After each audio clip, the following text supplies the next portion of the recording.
Hello, and welcome to the MA 120 lecture videos. Here we are at the beginning. This first chapter, Chapter P, is sort of a prerequisites chapter, kind of a preliminary chapter. So it's a bunch of different things, different sort of arithmetic rules, exponent rules, some polynomial stuff that might be a review, might be kind of new.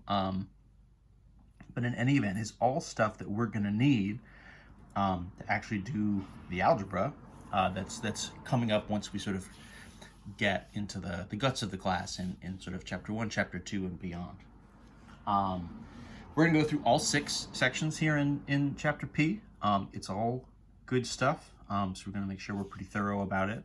In our first section here, Section P.1, is an arithmetic review. I'm picking and choosing a little bit in this section. I'm not necessarily covering every single little thing. If you're looking through the book, you're more than welcome to read through some of the other topics that I'm maybe not covering specifically here. That's totally fine. I'm never going to tell you to read less, do less work. But whatever's in these videos are the main focus of what's going to be on the homework and what will be on our tests and quizzes and kind of what we need moving forward. So, what should we review about arithmetic? So arithmetic, of course, this is sort of just plainly, all of our different kind of plus, times, minus, exponents, square roots, all these different operations that we would sort of do on our numbers, right? It's sort of all the math kind of like before we start getting the variables involved, right? What kind of makes algebra. Algebra is we're doing things with variables, which allows us to do things a little bit more kind of generically and broadly. Arithmetic is really just sort of numbers focused. And so before we really get deep into doing all of our different algebra moves, we need to make sure that we're pretty solid with the different arithmetic setups. And so one of the first things here is dealing with our order of operations, which is essentially, right, normally what you guys have probably seen before as PEMDAS, right? So that is if we're kind of just like given a pile of numbers and operations, right? So we're just sort of given a pile of like 6s and 5s and 10s and 13s and 20s and -1s and -5s, and we just sort of start attaching different pluses and minuses and multiplies and divides and exponents and square roots. We just sort of start throwing all that stuff in there. We need to know how to actually like take it apart. Learning math is kind of like learning a language, right? In as much as it's like, we're trying to sort of symbolically represent different kind of operations and different math moves. So let's go over what the order of operations would be and what our sort of PEMDAS kind of guidelines are. So this is kind of given a pile of math. How do we know where to start? Essentially, that's our order of operations, right? The idea is, so, okay, if I've got kind of, plus, times, minus, and divide, where should I begin? What's kind of the rules here? What are the rules of the road?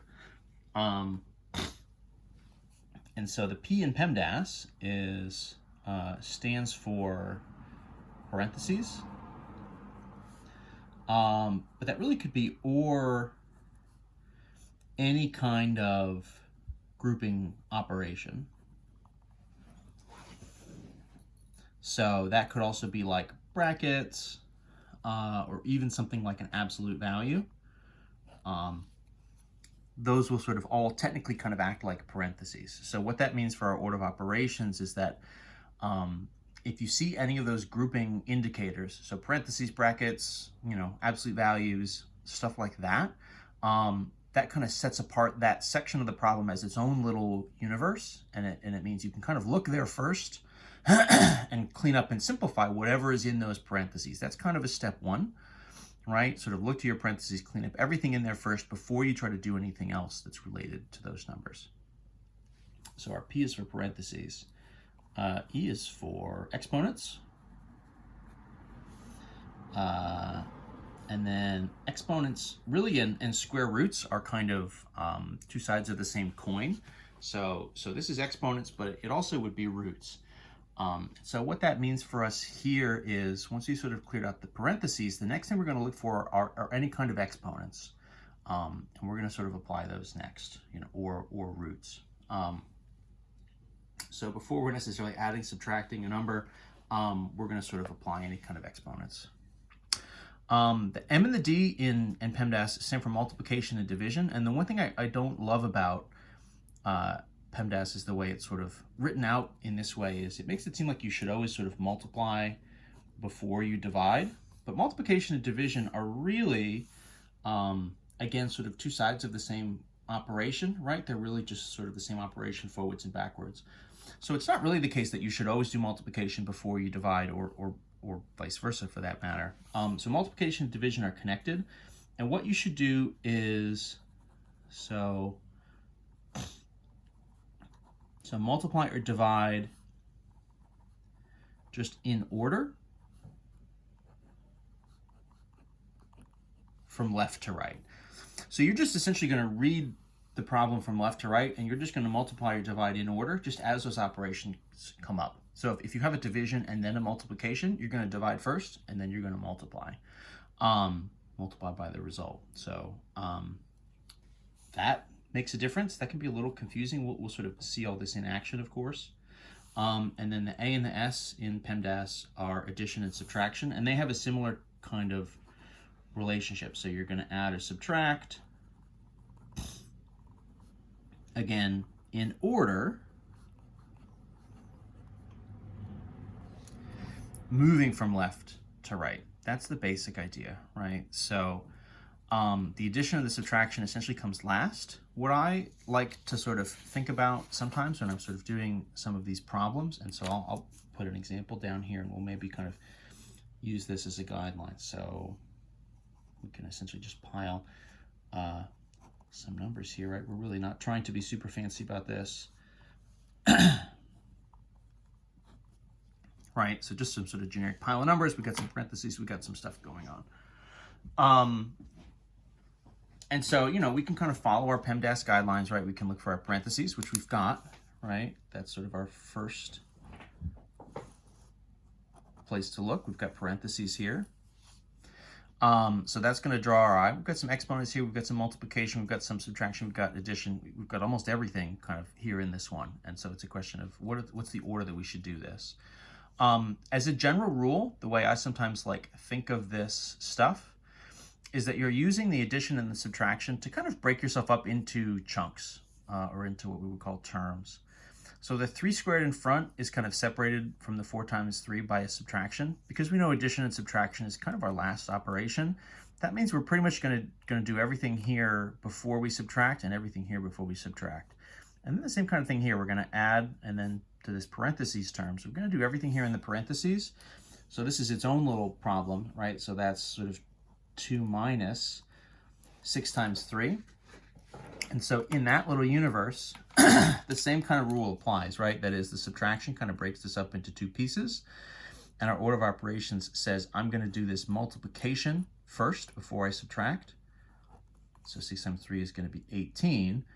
And then what I have here is 2 minus 18, right, is my parentheses. And so if I do that subtraction right after this multiplication, that's going to leave me with negative 16. Right? So I'm kind of doing this. I'm kind of doing it in chunks and sort of doing everything here within every chunk kind of in order. You might say, okay, well, what comes next? Because we sort of have this broken up in chunks, that means we can actually kind of, you know, carry stuff like the addition or even the subtraction down. And so what I would look at next is, so obviously this 3 squared, right? 3 squared would be 9. That exponent we sort of have as our sort of number 2 thing on the list. And then multiplication and division, so that would be here, right? 4 times 3, this multiplication, that would be 12. So that's also kind of next on the list. So what's happening here, right, is I have 9 from the 3 squared, I've got 12 from the 4 times 3, and then they're subtracting with each other. So this sort of ends up as 9 minus 12 plus this negative 16. Adding a negative number is really the same thing as just subtracting, right? If I try to add a negative, that really just means minus 16. So that's really just going to be a subtraction there. And what I'm left with here in the end, close to the end at least, right, is so 2 subtractions. And what I'm going to do is I'm just going to run them in order from left to right. So I'm just going to do 9 minus 12 would be a negative 3.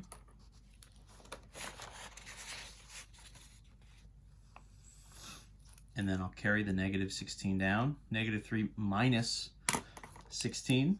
So this is just a negative, and then we're subtracting, so it's going to be more negative. And I'm going to end up at negative 19. And essentially, I just sort of keep doing this until I run out of numbers, more or less, right? I'm just sort of going and going and going until I've sort of used up all the numbers. So that's one example. We're going to do a couple more in the next video. I'm going to sort of pause this one here, and we'll run a few more of these down in the next video. But that's the basic idea. That's kind of the layout, the order of operations that we're going to be using. And so now it's just a matter of seeing a few more examples, seeing a few more sort of setups for how this could go.